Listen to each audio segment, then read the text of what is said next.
Bismillahirrahmanirrahim.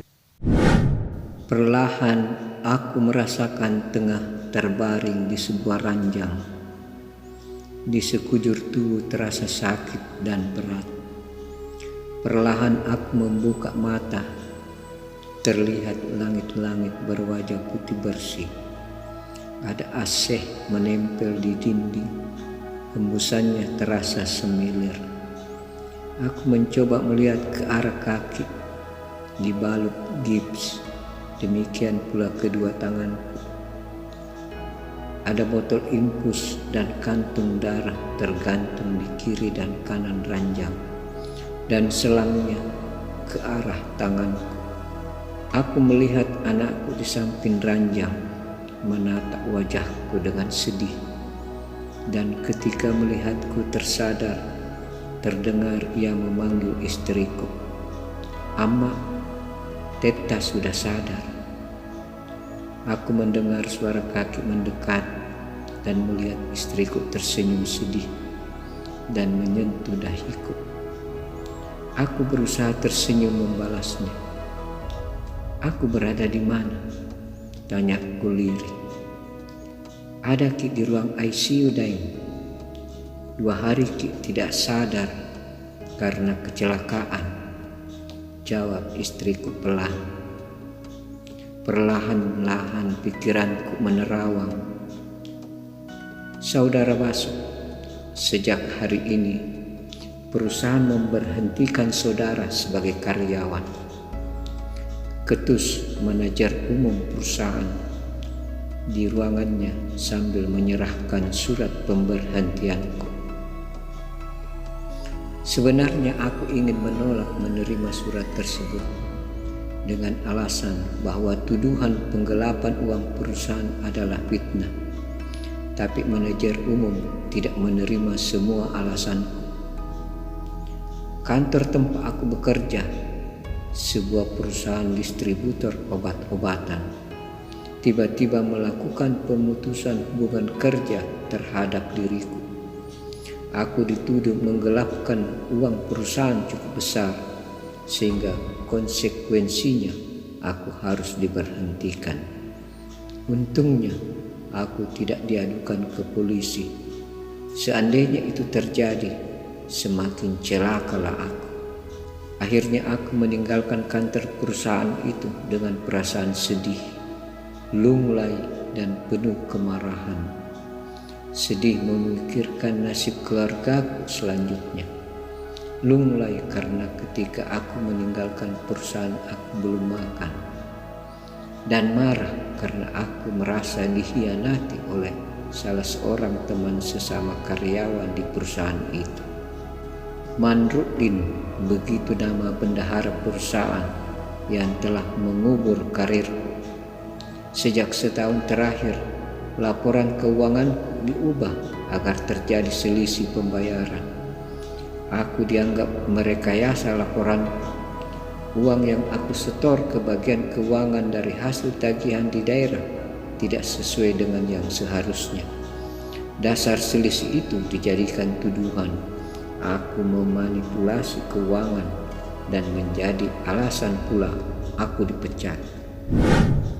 Seminggu setelah aku mengurung diri di rumah, aku menyampaikan kepada istriku bahwa aku akan keluar kota dengan alasan untuk menenangkan diri.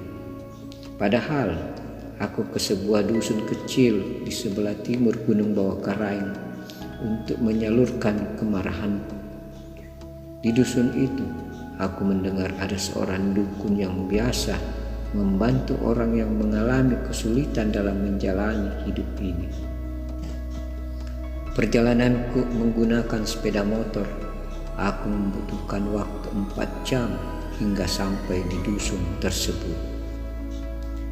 Ternyata dukun yang aku harapkan untuk melaksanakan rencana halusku mencelakai orang dengan cara doti atau guna-guna tidak bisa membantuku.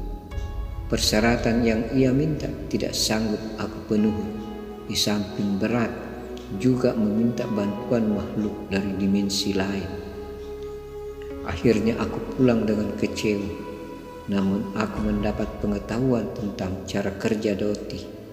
Untuk itu aku akan melakukan dengan caraku. Sesampainya di kotaku, aku tidak langsung pulang ke rumah, melainkan mencari penginapan sederhana yang agak sepi dari keramaian. Sengaja memilih penginapan sederhana karena kemampuan keuangan terbatas. Lagi pula, aku ingin keadaannya tidak hingar-bingar, sehingga rencanaku bisa terlaksana dengan tenang dan lancar. Aku menyiapkan bahan-bahan ritualku. Datok-datok atau boneka aku buat sendiri dari kain, dan di dalamnya aku masukkan kapas. Racun serangga aku beli dari toko pertanian. Darah hewan semangkuk aku beli di Pamolongan atau rumah pemotongan hewan. Kemenyan dan tempurung kelapa aku beli di pasar tradisional. Aku ambil segenggam tanah kuburan dari pemakaman umum dibungkus dengan kain kafan. Setelah aku yakin cukup segala kebutuhan, aku memulai ritual Doti pada malam Jumat Kliwon. Bagi sebagian orang Jawa, mempercayai bahwa malam Jumat Kliwon merupakan malam keramat karena para makhluk halus keluar dari sarangnya.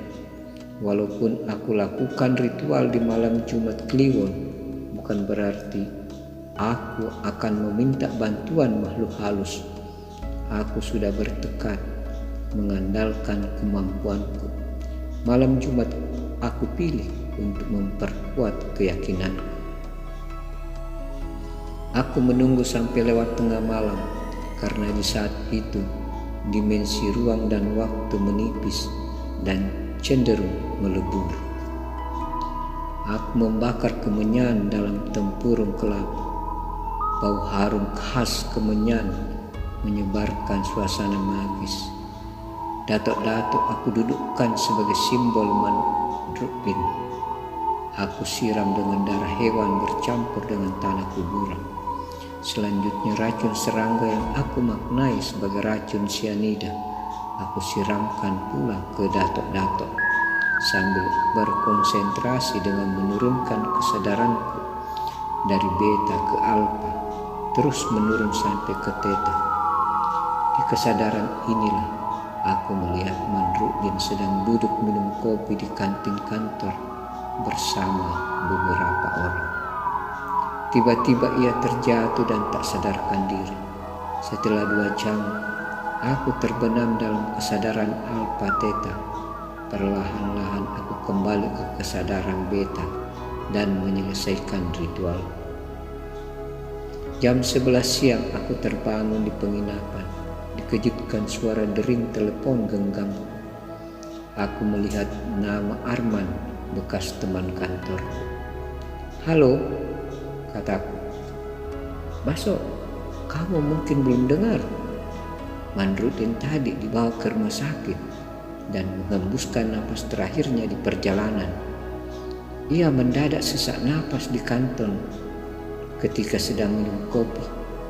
Menurut dokter yang memeriksanya, ia keracunan arsenik. Tapi ketika diperiksa kopi yang diminum tidak mengandung racun. Mayatnya masih di rumah sakit. Kabarnya akan diotopsi. Kami teman-teman masih di rumah sakit ini," jelas Arman. "Aku turut berduka dan bersedih mendengar kabar ini," kataku tenang. Hari itu juga dengan perasaan senang, aku segera meninggalkan penginapan, pulang ke rumah menemui istri dan anakku yang sudah merindukanku. Ketika keluar dari penginapan, tiba-tiba aku terhempas dari atas sepeda motor. Aku merasa melayang-layang di udara dan melihat tubuhku dibawa tergeletak bersimbah darah, tidak jauh dari sepeda motorku yang rusak parah. Aku melihat pula sebuah mobil sedan ringsek kap depannya. Orang-orang berlarian berkerumun, selanjutnya mengangkat tubuhku ke sebuah petek-petek untuk membawa ke rumah sakit. Aku mendengar suara langkah-langkah mendekat. aku menoleh. Sejumlah orang berpakaian putih sudah mengelilingi ranjangku. Salah seorang di antara mereka menjelaskan kondisi tubuhku kepada yang lain. Dari penjelasan itu, aku paham ternyata tubuhku sudah mengalami beberapa kali operasi untuk menyambung dan membetulkan kondisi tulang-tulangku yang patah-patah, dan akan dilakukan operasi lagi. Ya Allah, ampunilah dosa-dosaku, gumamku sedih. Sekian.